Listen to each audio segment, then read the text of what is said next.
We have all had painful events in our lives that can lead to depression, anxiety, addiction, or broken relationships.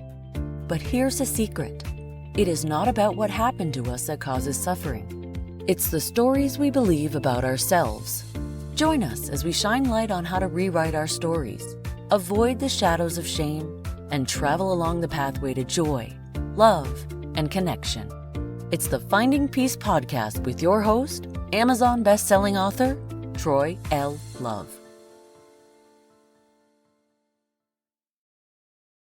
Hello, everybody, and welcome to the Finding Peace podcast. My name is Troy Love, and I have a special guest with me today. Do you want to introduce yourself? My name is Sustar. I am currently residing in Royal Palm Beach, Florida. Awesome. I met Philip when we were taking a course online together about sex addiction certification, and we became really good friends after that. We just stayed in contact. Philip went to the Finding Peace retreat a couple of months ago that we had in April, and he got to tell me a little bit more about a story, and I wanted to have him be a part of the podcast and have him share his story with you. So I'm just going to have you start, Philip. Tell us a little bit about your story. I'm impressed enough that you didn't mention that I'm coming back in September for the second Finding Peace retreat. So that's a plug right there, man. It was good enough. Not only did I got a taste, I got to come back for seconds. Awesome. Well, I'm excited to have you come. It's going to be great. Good deal.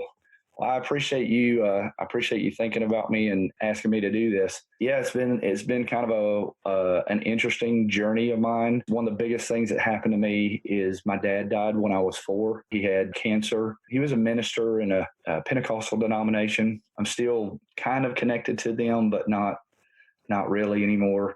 But was a major influence in my life. He was a major individual in the Church of God denomination and was highly loved and respected. And man, I feel like at 47, I'll be 48 next month.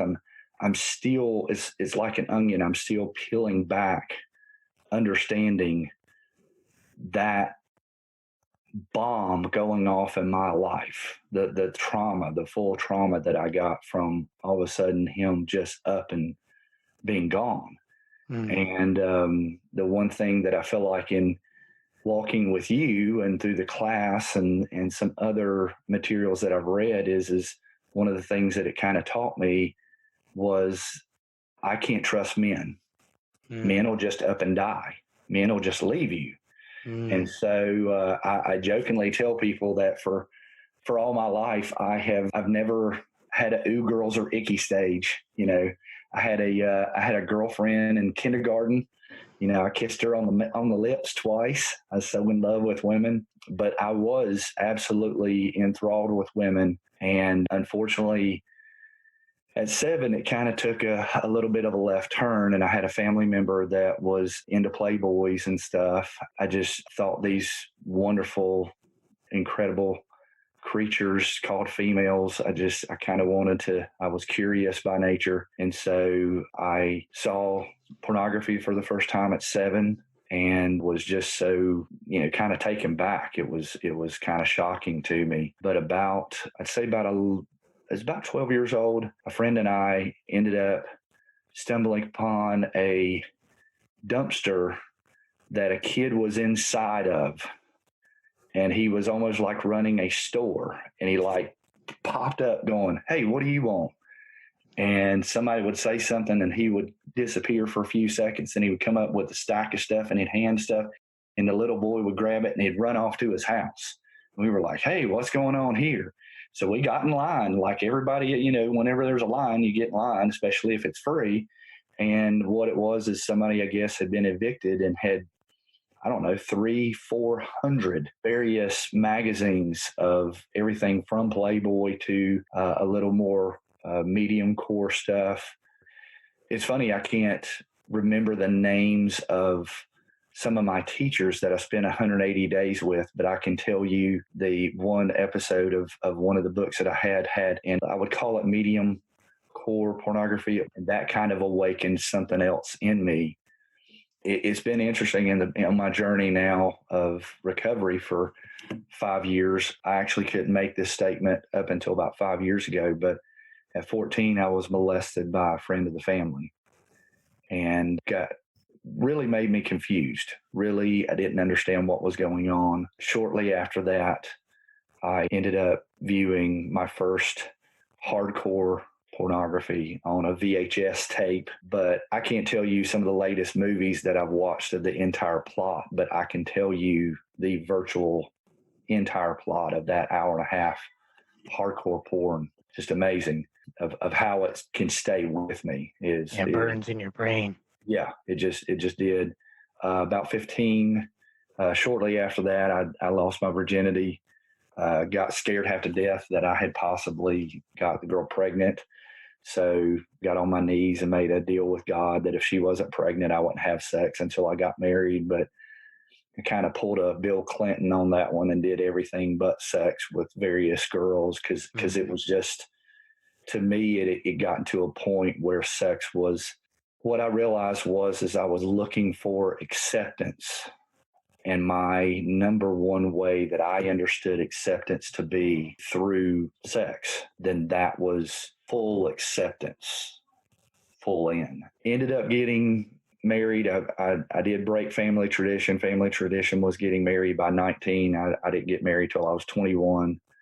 But the thing that I realized is that I ended up just ignorantly marrying a woman that was very similar to my mother. And I was trying to get approval of my mom basically by proxy of my ex-wife. Actually, we're divorced now. Continued on, went into the ministry, ended up going to get my bachelor's degree and then ended up getting my master's degree and ended up working in a church actually here in Florida and was the youth pastor and the principal of the school and a 3rd through 5th grade teacher. Basically worked about 80 hours a week for almost 3 years straight. How'd you juggle that, man? That's a lot. It was basically had no life balance, didn't even know what self-care was till just a couple of years ago.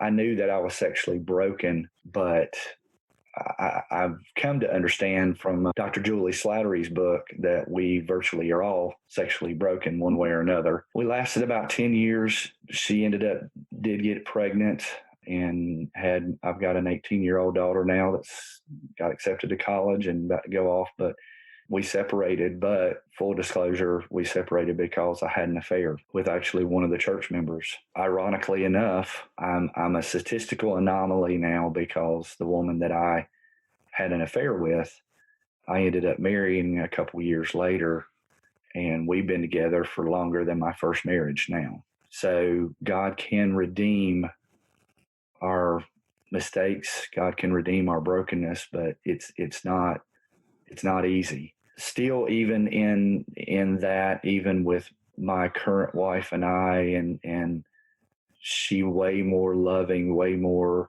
intimacy and everything, I still was looking at porn. Still, actually, my acting out had started to grow. It had started getting into strip clubs and massage parlors, and it just continued to grow. And I don't know, I don't feel like I'm a very, very smart person, but I feel like God blessed me with some pretty good common sense. And I realized I saw the path that I was heading. And I knew that if I ended up wrecking my second marriage, and this woman that God had given me in my second marriage was a blessing, and I was pretty sure I would end up killing myself, committing suicide, because that's the one thing about it is, I guess, the one issue that I've learned somewhat through the class was I've got some pretty major abandonment issues. I could not stand to be alone, period. Just absolutely, positively could not stand to be alone. But my current wife was very gracious, very loving, even though she knew about my brokenness and the porn and stuff, was very gracious. And luckily enough, the church that I was attending at the time, a guy decided to kind of stand up and say, hey, I've got issues with sexual addiction and sexual brokenness. And he came with the idea of getting a group of men to walk for 8 weeks through a book from Joe Dallas called The Game Plan. Man, the very first night I walked in there, it's funny, the guy that ran and led the group, we became very good friends, but he still to this day, 5 years later, still jokes with me that he remembers me nearly out of everybody else because I was so pale that he thought I was either going to throw up in the floor or I was going to pass out, one of the two. Yeah. Because that was the sad part about it is I had grown up in an environment, in a world that, man, you claim something as serious as this, as you claim something as serious as sexual addiction, you might as well put the SA letters, the scarlet letters on your chest for the rest of your life, because that's how you will be associated for the rest of your life. But I got in there, and the funny thing of it is we get to hearing these guys' stories, and some of these guys are recovering sex addicts, but then they're also alcoholics, but then they're also drug addicts, but also they're into gambling. And, and I'm sitting there going, well, I'm not as jacked up as I thought I was, kind of thing. I was like, yeah, I only stick to, one thing, but it was truly amazing learning about accountability, learning about real connection, learning about why I acted out when I did, what my true triggers were.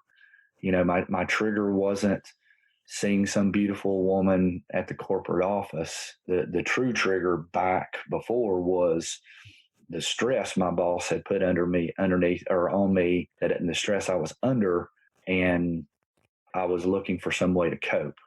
I was looking for some way to comfort myself through this stressful process. And then she just happened to show up, or just happened to walk down the hall when I'm walking down the hall, and it goes, hey, I need to go down this path, and this will bring me some type of relief.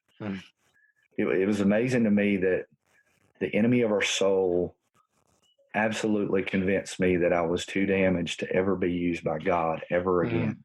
That I could never be useful, that I'd done the unpardonable sin, especially in my upbringing and in the direction and everything. It was this unpardonable deal that you'll never get over, and you'll never be able to reclaim. It's funny how we try to put God into a box. It will never fit. You can't. I am currently now just moved. Just as in a few days ago, and feel like God has moved myself and my family down here to be closer to my wife's family, but also to be able to start a ministry. It's crazy. I live where I am currently right now. I'm about 4 miles away from a Ferrari dealership, and a lot of people with a lot of money. And also, if you drew a 5-mile circle probably from where I live, is probably the most strip clubs in the area. Yeah. Wow. It's amazing. So there is just this major opportunity here of trying to help people, because I know that they are just like me. They don't understand why they're doing what they're doing. They don't understand why they are struggling like they're struggling. How did you hear about the Finding Peace Retreat, and what made you decide to go? Forrest Benedict suggested your book. I grabbed the book and started going through it. Honestly, I felt like that my wounds and everything is so deep that I'm looking forward to the next few weeks. I'm not employed. I don't have a job. And so I'm planning on taking some blocks of time throughout the next few days, and I'm going to do a deep dive into it. But I knew that if I came to the retreat, it would be way more beneficial to me.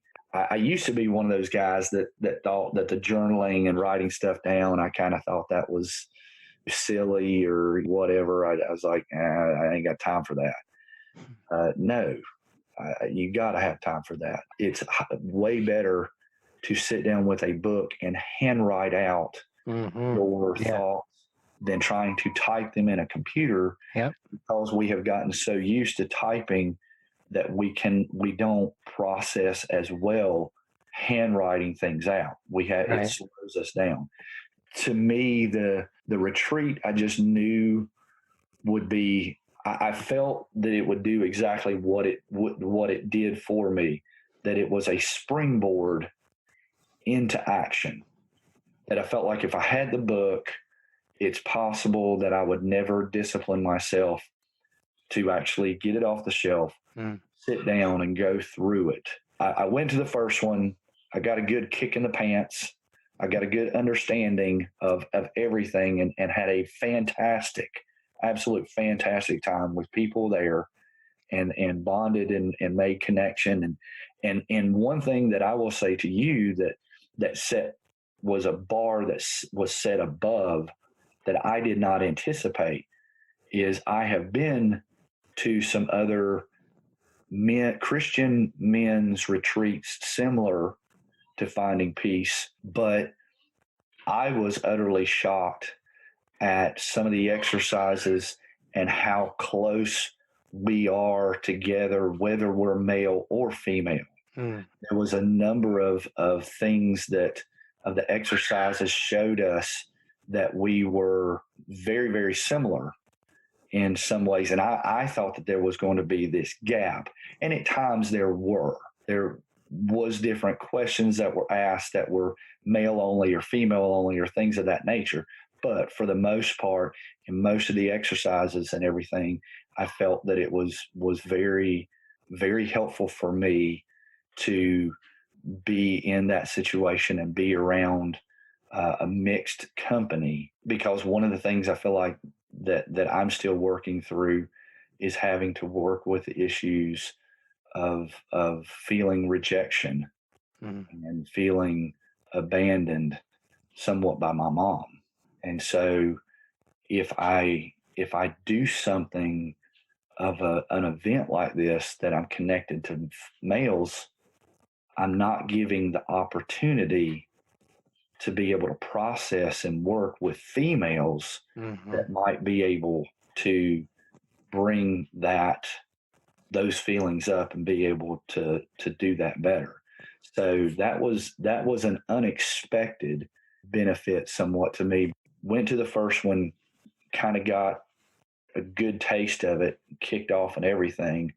Now I'm going to process through the book, and now I'm going to show up at the one of September and feel like I'm going to do my best to take it to the next level, being able to fully understand the terminology, trying to learn all of the wounds, all of the shadows, all of the everything that's in the book, and being able to just bounce it to the next level. It's interesting that you identified the co-ed piece. You know, we've debated whether or not to make it co-ed. When I very first was trying to design it, I went back and forth about whether we were going to have men and women there.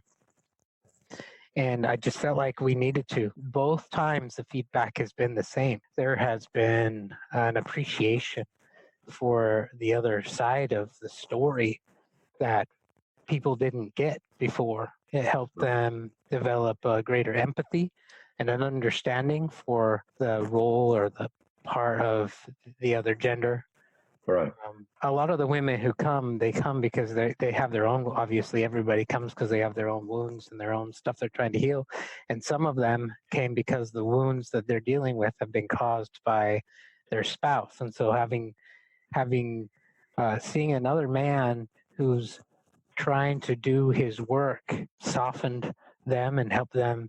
They could recognize his pain and see the struggle that he has, and it helped them be able to see their husbands in a different light and vice versa. So I still ask that question every time. Should I do it just a men's only retreat? Should I do it just a women's only? But every time that everybody says, no, you got to have both. There's something about having both. So It's interesting to hear that from you. Yeah, it was interesting to me, definitely of keeping mindset of the privacy of the retreat that I attended. But I remember a number of the women needing to do work that included a male And I remember standing in for, Mm-hmm. a handful of those women, representing this male aura of could be positive or negative. Mm-hmm. And to me, I've been in situations where it was a men's group, and they asked me, like one time they asked me, we'll pick someone that gives the could hold the space for your mom. And it was so weird to just have to pick a female, pick from males Mm-hmm. of this female space. Yeah. So it worked, but it felt a bit stretched. After you came home, what was different about you? To me, one of the major things that was different for me was understanding your analogy about attachment wounds being like sunburns. Not to, I don't want to give away anything. It's okay. But to me, it started clicking and making sense that when people did certain things, it was touching that sunburn of that wound. And so therefore it helps me to understand things better of, oh, this is why I do this, or this is why they do that, or whatever. There's understanding behind it. You look at people doing things, and it's very challenging at times, going, what would make you do that? Or why would I do that? Why would I act this way? And to me, it just helps so much to have this understanding behind it. The two major things that I came back with is understanding about attachment wounds, and then also understanding about shadows, understanding that there are these voices. In my journey, I feel like I've started to discover that if a voice in my head somewhat is screaming at me, that is in my journey of faith, that is not coming from my higher power. That's not coming from God. It's this shadow that is trying to negatively affect me and negatively distract me. And I need to recognize it for what it is. Being able to understand those two aspects, I think, have just been very paramount for me to understand why I do what I do, why I act the way I act. And also being able to see others whenever somebody lashes out at you. Hey, it's not always about you. Yeah. Learning the phrase. Who was somebody even wrote? I think somebody wrote a book on it of, hurt people hurt people. Yep. So in understanding that idea and understanding the things behind it has just been life-changing for me. It's awesome. So, well, man, you are one courageous dude.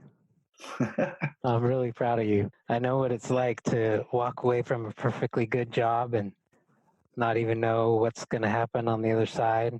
Then that's got to be so scary for you. Man, that's a leap of faith right there. And then to be able to conquer and work on this addiction and show up and tap into the truth about who you are as a man and a husband and a father. It's just impressive. I'm really grateful that I get to know you and be a part of your life. So thank you. I appreciate it. Well, thank you for doing your work.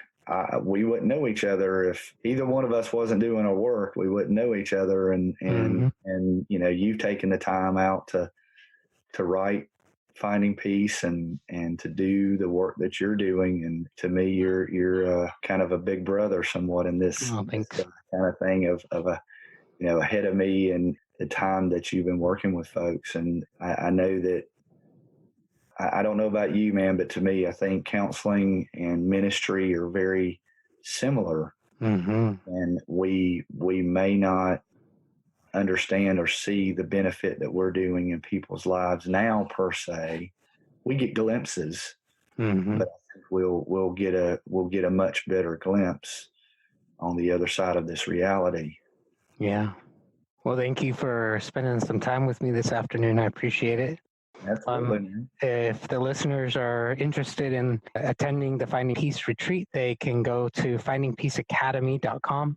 They can learn more information about how to sign up. We definitely have some spaces available, but they're going fast. So hopefully people will sign up soon and join you, get to meet you and spend some time with you. So plan to be there. All right. Thank you so much. You've been listening to the Finding Peace podcast. If we added value to your life, let us know or give us a rating. Before you go, subscribe to the show and get new episodes as soon as they are published. Thank you for spending part of your journey with us. And don't forget to grab your free copy of the Amazon best-selling book, The Art of Peace, by going to www.troylove.com. Copyright Finding Peace Consulting.